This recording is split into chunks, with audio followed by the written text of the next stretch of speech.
Cricket का सवाल कोई ना करे, मैं तुहानू दस रहा। कल के दिन ये फैसला हो जाएगा कि पाकिस्तान ने T20 वर्ल्ड कप में एक्टिव रहना है या फिर घर वापस आना है। कल खेले जाएंगे जी 3 मैच और तीनों मैच हमारे ग्रुप के हवाले से होंगे। पहला मैच होगा जी बांग्लादेश वर्सेस जिम्बाब्वे का, जो खेला जाएगा 8 बजे। उसके बाद पाकिस्तान वर्सेस नीदरलैंड्स का मैच 12 बजे होगा और फिर इंडिया वर्सेस साउथ अफ्रीका का जो बड़ा मैच है वो खेला जाएगा जी 4 बजे। अगर हम देखें हमारे हक में हमें एक्टिव रहने के लिए क्या क्या फ़ैसले चाहिए इन तीनों मैचेस से, तो पहला मैच जो बांग्लादेश वर्सेस जिम्बाब्वे का है उसमें बांग्लादेश को जीतना होगा। पाकिस्तान वर्सेस नीदरलैंड्स के मैच में पाकिस्तान को जीतना होगा और इंडिया वर्सेस साउथ अफ्रीका के मैच में साउथ अफ्रीका को जीतना होगा। तो कल हमें इंडिया का साथ देना होगा, इंडिया के लिए दुआ करनी होगी और उसके लिए ज़रूरी है कि पाकिस्तान नीदरलैंड्स को हरा दे। अब तो इस बात की भी टेंशन पड़ गई है कि क्या पाकिस्तान नीदरलैंड्स को हरा पाएगा या फिर वही हाल होगा जो जिम्बाब्वे ने हमारा किया था। ये डर पाकिस्तानी प्लेयर्स के जहनों में भी रहेगा और अब तो नीदरलैंड्स के कोच ने भी कह दिया है कि Pakistan is a team which can be beatable, इनको हराया जा सकता है। तो यहाँ तक नौबत क्यों आई? असल मसला ये है कि पाकिस्तान पिछले 1 साल हम देखें, पिछला वर्ल्ड कप कैंपेन हमारी बहुत अच्छी रही। उसके बाद हमें पता था कि वर्ल्ड कप जो होना है वो ऑस्ट्रेलिया में होना है, तो हमने उसकी क्या प्रेपरेशंस की, हम किस तरह से मेंटली प्रिपेयर्ड थे उस चीज़ के लिए कि ऑस्ट्रेलिया में मुश्किलात अगर पेश आई तो हमारा प्लान ए अगर काम ना किया तो प्लान बी क्या हमारे पास होगा या नहीं होगा, उस पर आगे चल के थोड़ा सा बात करते हैं। पहले कल की अगर हम प्लेइंग 11 पाकिस्तान को क्या चेंजेस करनी चाहिए उस वाले से अगर बात कर लें तो हैदर अली आई थिंक उनकी जगह पर, अगर फ़खर जमान सुनने में आ रहा है कि पूरी तरह फिट हो चुके हैं, फ़खर जमान को आई थिंक इन करना चाहिए और हैदर अली की जगह खिलाना चाहिए। लेकिन फ़खर जमान कहाँ पर खेलें? बाबर और रिजवान हमारे ओपनर्स की जगह मल के बैठे हुए हैं और वो हिलने का नाम नहीं ले रहे। जैसे सोने पर बैठ जाता है जी किंग बन के और वो कहता है कि ये मेरा है, और उसमें वो एक कह लें कि सेल्फिशनेस आ जाती है या वो उसकी दौलत की ताकत में जो है वो पूरी तरह से गिर चुका होता है और कहता है कि बस यही कुछ है जो मेरे पास है। तो क्या बाबर रिजवान इतने बड़े बैट्समैन हैं कि अगर वो नीचे आते हैं तो वो परफॉर्म नहीं कर सकेंगे? अगर नहीं कर सके तो क्यों वो अपने आप को इतने बड़े बैट्समैन कहते हैं? कि नंबर 1 होना T20 क्रिकेट में या नंबर 4 होना क्या आपको बड़ा बैट्समैन बनाता है? कि अगर आप अपनी टीम को मैच ही ना जितवा सकें और डिफरेंट कंडीशन में ना खेल सकें, डिफरेंट सिचुएशन में ना खेल सकें, क्या उनको इतनी बड़े बैट्समैन नहीं है कि क्या वो नीचे आके रन नहीं बना सकते? क्यों फ़खर जमान एक जो ओपनर है उनको नीचे भेजा जा रहा है ताकि बाबर रिजवान ही ओपनिंग करें? मैं ये नहीं कह रहा कि उन्होंने परफॉर्म नहीं किया, हमारे आई थिंक बेस्ट ओपनर्स रहे हैं बाबर और रिजवान, लेकिन आपके पास 1 साल था पूरा ऑस्ट्रेलिया की प्रेपरेशंस करने के लिए।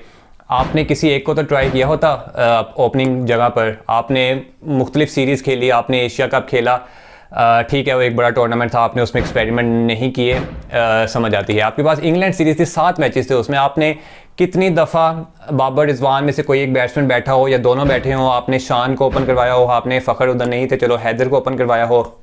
आई थिंक एक मैच में सिर्फ रिजवान बैठे थे बाहर।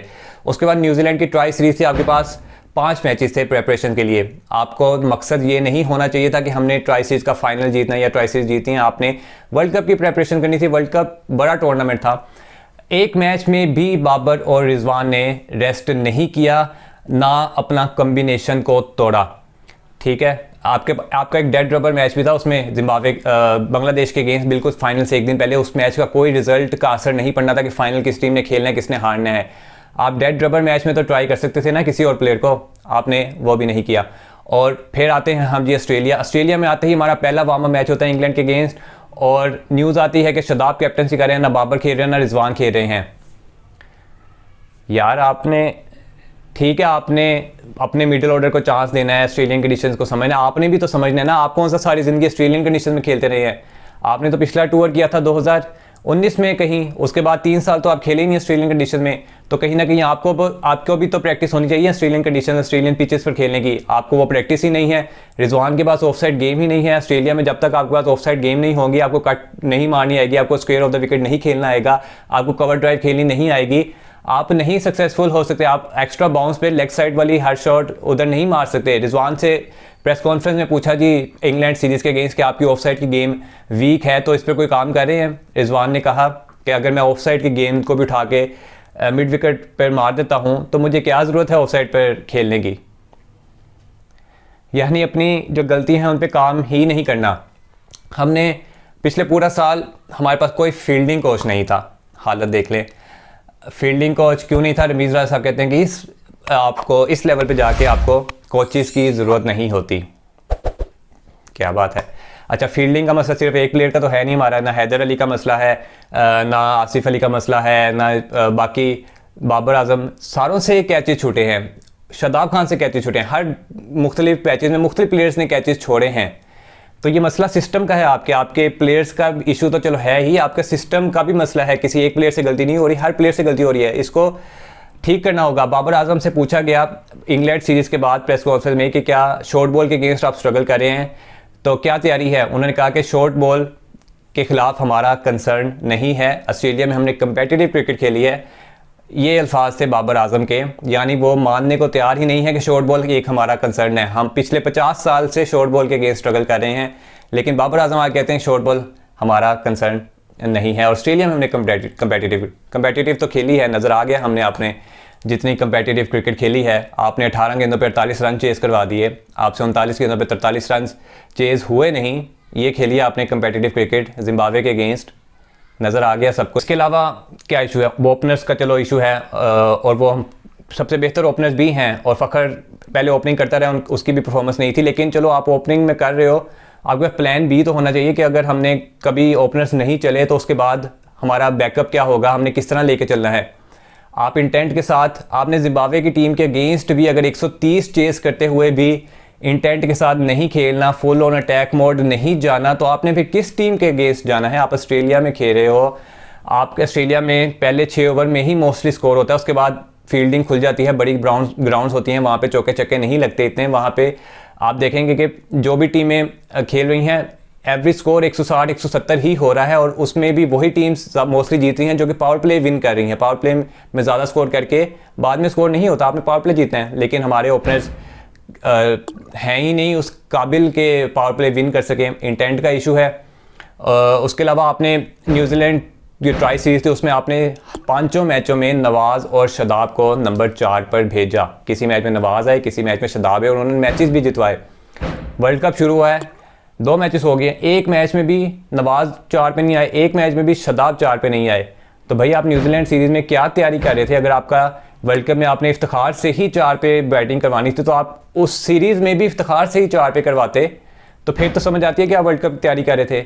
आप उधर किसी और से 4 पे करवा रहे हैं, इधर किसी और से 4 पे करवा रहे हैं, तो इलॉजिकल है, कुछ समझ नहीं आ रही। आपने शाहीन को रश कर दिया कि शाहीन का जी बहुत बड़ा नाम है, शाहीन बड़ा बॉलर है, मैं मानता हूँ, वो फुली फिट नज़र नहीं आ रहा। अगर आप फुली फिट नहीं हैं तो आप कह लें कि आप 2.5 बॉलर्स के साथ मैदान में उतरे हैं इंडिया के अगेंस्ट बड़े मैच में, शाहीन फिट नहीं, आपको उस मेलबर्न की पिच पे या ऑस्ट्रेलियन पिचेस पे आपको बॉलर चाहिए, वसीम जूनियर चौथा बॉलर चाहिए।